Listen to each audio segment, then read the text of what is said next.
my channel, subscribe. बोली बोली बाबा महेंद्र नाथ की। अरे बाबू का हो? अरे कौन चलाता बस रे? देख तो साइड नहीं दे। अरे हट जा ई देवरिया वाला हो। हाँ बड़ा फास्ट चलता ये बाबू, बड़ा रफ्तार में चलता। अरे कौनिया हो? ज्यादा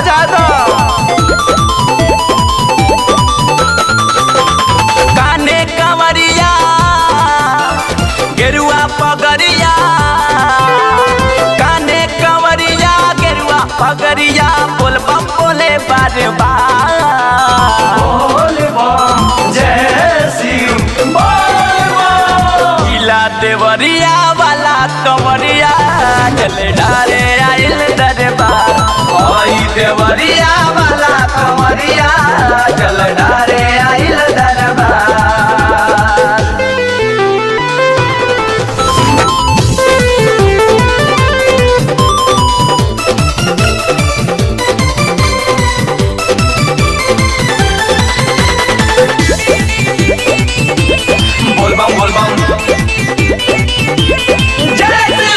गोरखपुर गोंडा बस्ती के बम पिछुआइल बा, भटनी सलेमपुर वाला लाइन में खड़ियाइल बा। अरे गाजा पी के सो गया होगा कहीं। गोरखपुर गोंडा बस्ती के बम पिछुआइल बा, भटनी सलेमपुर वाला लाइन में खड़ियाइल बा।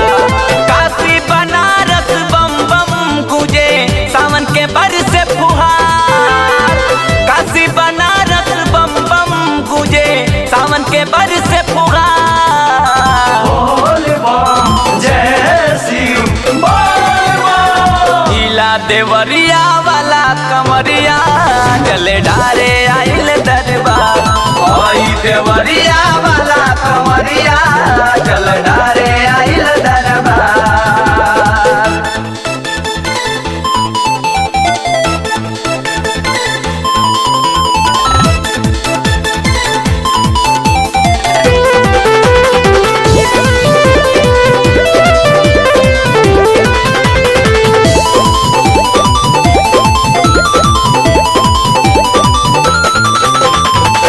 गाजीपुर मऊ के बम नाचत गावत आवता, गोविंद प्रेमी चीलम खूबे उड़ावता।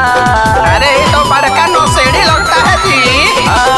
गाजीपुर मऊ के बम नाचत गावत आवता, गोविंद प्रेमी चीलम बहुते दुख दुखावता।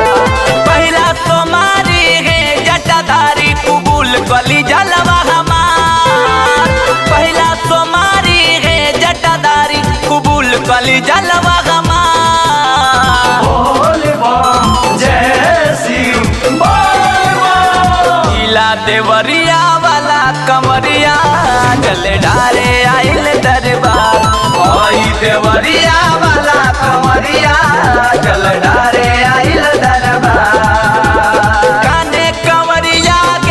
पगरिया बोल बम बोले बार बार, बोल बम जय शिव बोल बम। गीला देवरिया वाला कंवरिया चल डारे आइल दरबार, ओई देवरिया